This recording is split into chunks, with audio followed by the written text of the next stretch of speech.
So we are going to announce the winner of our first ever Competitive Power Champion Award.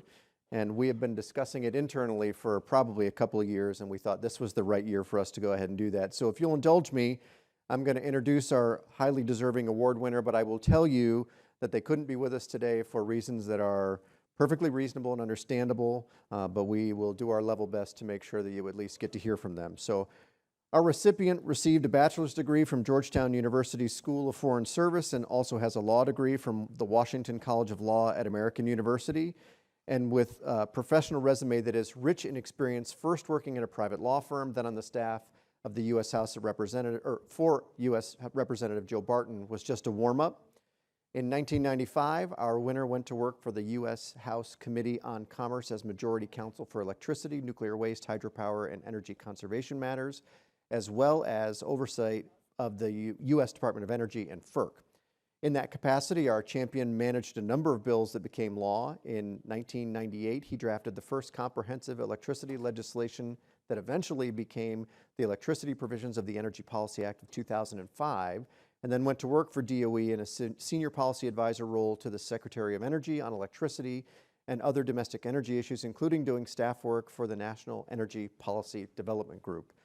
Our winner was nominated to FERC by President George W. Bush in October of 2001, but did not receive his hearing in front of the Senate committee until 2003. Despite this long wait, his patience was rewarded, and ultimately confirmation by a unanimous voice vote of the Senate occurred, and our winner took a seat on the commission in November of 2003. In July of 2005, he was appointed FERC chair, replacing our good friend Pat Wood. As chairman, our winner worked to combat market manipulation and price volatility and created two new divisions at FERC, the Office of Enforcement, to investigate violations of FERC requirements, especially as regard to market manipulation, and also the Office of Electric Reliability to review and improve the grid's reliability standards. We've heard a little about that this morning.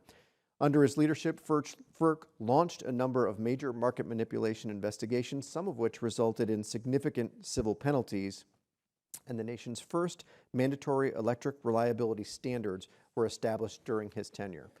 He's also responsible for the implementation of the Energy Policy Act of 2005, the largest grant of regulatory power to FERC since the New Deal in the 1930s, and he left FERC in March of 2009 to become Executive Vice President for Federal Regulatory Affairs for NextEra Energy, and now does consulting and advising on various energy issues and remains a friend to competitive markets.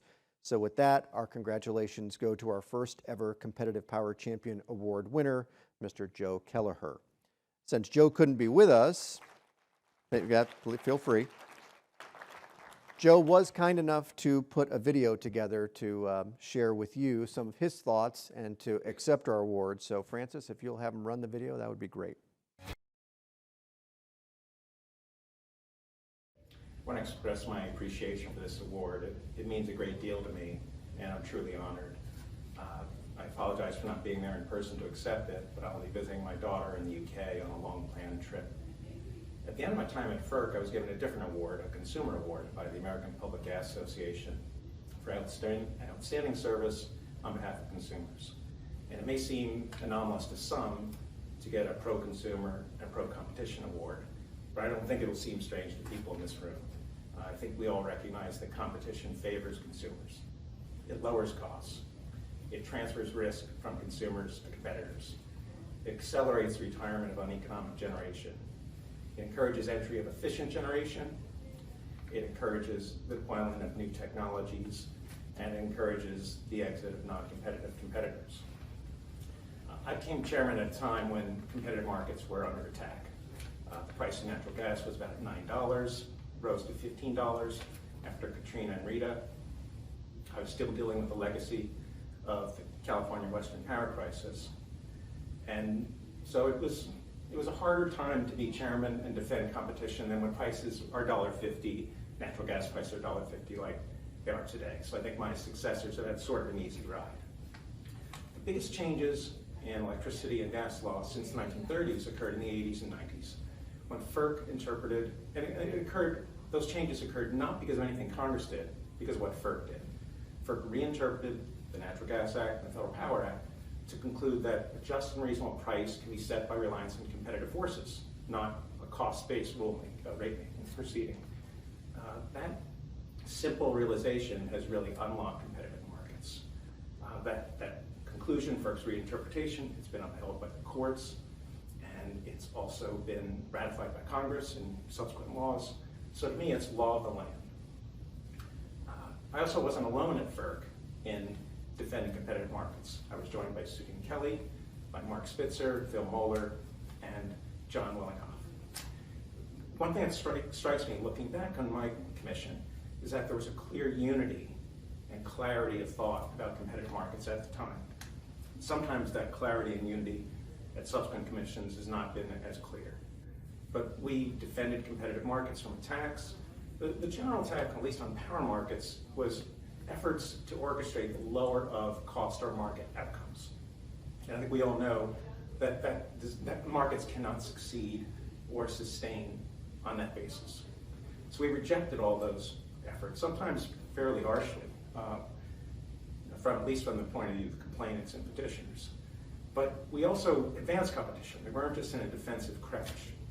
We took steps to promote competitive markets like the Order 890, the market-based rate rulemaking, RTO market development, as well as the anti-manipulation rule. So I'm proud of what we did protecting markets. Now, competitive markets today face different challenges than during my time. I dealt with high prices, and now competitive markets are struggling with the crisis of low prices, race for subsidies. There's legitimate questions about whether RTOs are committed to market integrity, and there's concerns that states exert more control over RTO decision-making than FERC itself. And sometimes FERC loses its way, as we saw in the PJM retroactive auction rule change. That's why it's important for this group. I compliment this group for how it reacted to that FERC order.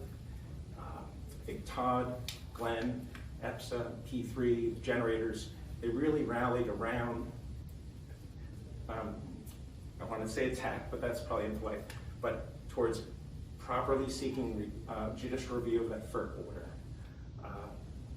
I made a bold prediction that FERC, if it approved the PJM filing, would suffer its worst court defeat since Atlantic City 1 and 2.